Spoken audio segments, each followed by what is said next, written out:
Inna ahadun. Tidak terlihat orang laki-laki itu melaksanakan perjalanan panjang, dan kami, kata Umar bersama para sahabat, tidak ada yang mengetahui siapa orang ini.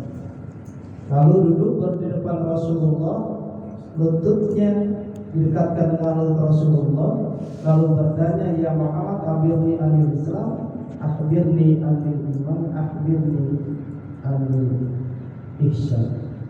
Itu yang menjadi landasan pada hari ini. Saya akan menyampaikan yang namanya tentang muraqabah kepada Allah Subhanahu wa taala.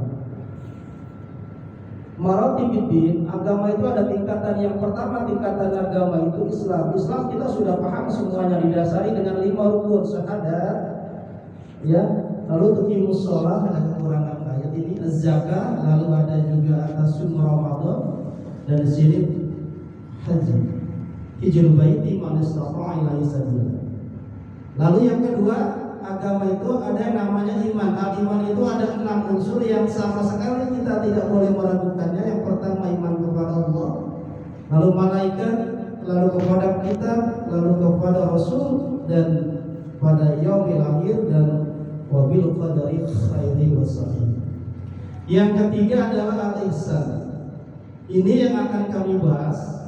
Karena sudah banyak yang menyampaikan pengertian iman Islam, maka pada hari ini akan saya bahas dengan muraqabah berkaitannya dengan al-ihsan. Apa itu ihsan? Rasulullah sudah menjelaskan itu pengertian Islam adalah anta'budullah karena kata kita tidak perlu lagi menjabarkan pengertian Islam, pengertian ihsan. Rasulullah sendiri yang sudah menjelaskan bahwa sungguhnya al-ihsan itu kalau kamu menyembah Allah seakan-akan kamu melihatnya. Tentunya bukan pakai mata zahir, ini pakai mata batin. Yang kedua, kata Nabi, fa'ilam takun tarahu fa'innahu yarah. Jika kamu tidak melihat Allah, maka yakinlah bahwa Allah akan melihat. Nah, 3 unsur ini tidak boleh dari satunya tidak dilakukan kalau ingin mendapatkan kesempurnaan ibadah. Orang Islam harus beriman. Orang beriman juga harus Islam, dan ihsan harus menjadi ukuran. Kita di sini tidak bicara halal dan kita tidak bicara batal dan sahnya sholat. Karena kalau ihsan itu tidak lagi bicara batal dan sahnya sholat, tapi yang dibicarakan adalah bagaimana ibadah yang kita lakukan itu memiliki nilai di hadapan Allah Subhanahu wa taala. Nah, bagaimana yang ini akan saya baru sampaikan. Yang pertama adalah ada yang namanya sebenarnya muhasabah, tapi kita tidak sampaikan di sini karena waktu cukup sedikit. Akan saya sampaikan adalah muraqabatullah. Muraqabah itu adalah pengawasan dari Allah. Kalau Allah sudah mengawasi kita, maka tingkah laku gerak-gerik kita sejak kita bangun tidur sampai kita tidur lagi, kita yakin tidak akan ada perbuatan kita yang tidak sesuai dengan syariat Allah. Tapi kadang-kadang yang menjadi masalah adalah kenapa sholat kita tidak diterima oleh Allah? Kenapa amal kita ditolak oleh Allah? Karena kita dalam melakukannya mungkin kurang memiliki yang namanya muraqabah. Kita merasa tidak diawasi oleh Allah. Jadi sholatnya kita semau kita. Bahkan bukan dari wudhu, dari toharoh, dari bersuci. Kalau kita merasa ingin baik sholat kita, dari bersuci sudah harus kita benar-benar perhatikan, benarkah toharoh kita, lalu setelah itu benarkah wudhu kita, lalu baru benarkah sholat kita. Itu bicara tentang syariat. Nah, ma'rifatnya kita yakin Allah itu ada, maka untuk menjaga kehusuan sholat yang kita laksanakan, maka yang pertama dalam pengawasan Allah ini, yang pertama kita harus niat yang ikhlas. Untuk siapa sih kita beribadah? Untuk apa kita beribadah? Kalau ibadah kita hanya untuk menggugurkan kewajiban, ya maka ibadah kita hanya seperti itu saja. Contoh begini, bapak-bapak jamaah sekalian yang kami hormati, ketika di ruang kerja kita ada CCTV, kita diawasi oleh pimpinan kita, maka kita tidak akan berani sama sekali untuk melakukan hal-hal yang di luar daripada aturan yang berlaku di tempat kita bekerja. Begitu juga Allah menciptakan manusia, mengeluarkan syariatnya berupa Al-Quran yang disampaikan oleh junjungan Nabi kita Muhammad SAW melalui hadis-hadisnya.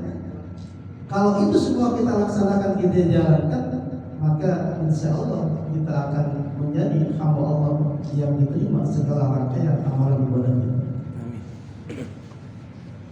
Baik, di sini yang pertama, muraqabah itu bagaimana? Inna rabbaka labil mirsad. Dalam tafsir ajal lain dikatakan yasudu a'malu ibadati fala yaqutu minha sayyun liyujajiyahumul 'alaiha. Yang artinya adalah sesungguhnya Rabbmu benar-benar mengawasi semua amal perbuatan hambanya, maka tiada suatu pun yang terlewat darinya amal perbuatan kita. Kita diawasi. Pernah Khalifah Umar bin Khattab bertanya kepada Abi Musa al-Asy'ari.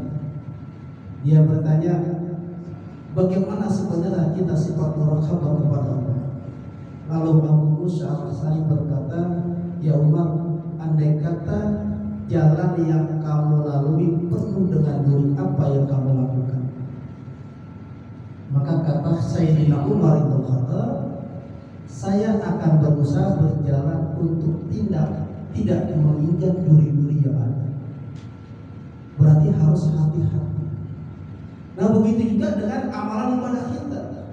Kalau ibadah kita ingin diterima oleh Allah, ingin memiliki nilai di hadapan Allah, maka aturan agama harus kita jalankan. Itu yang mahdo, yang seperti ini. Ada yang gairul mahdo, yang sifatnya muamalah. Yang sifatnya muamalah ini ada hadis Nabi kita Muhammad sallallahu alaihi wasallam, Nabi Jarir bin Junadata Abi Abdurrahman Muwajjih bin Jabal radhiyallahu anhu berkata, ini hadis sangat populer, ittaqillah haitsu ma kunta. Tadi kuncinya ini. Jadi kalau kita yakin, bertakwalah kita kemana saja, di mana saja kita berada, yakin Allah mengawasi kita, enggak akan kita melakukan perbuatan yang melanggar daripada syariat Allah. Enggak mungkin orang yang beriman akan melakukan perbuatan maksiat. Karena ketika dia melakukan maksiat, ada Allah yang mengawasi.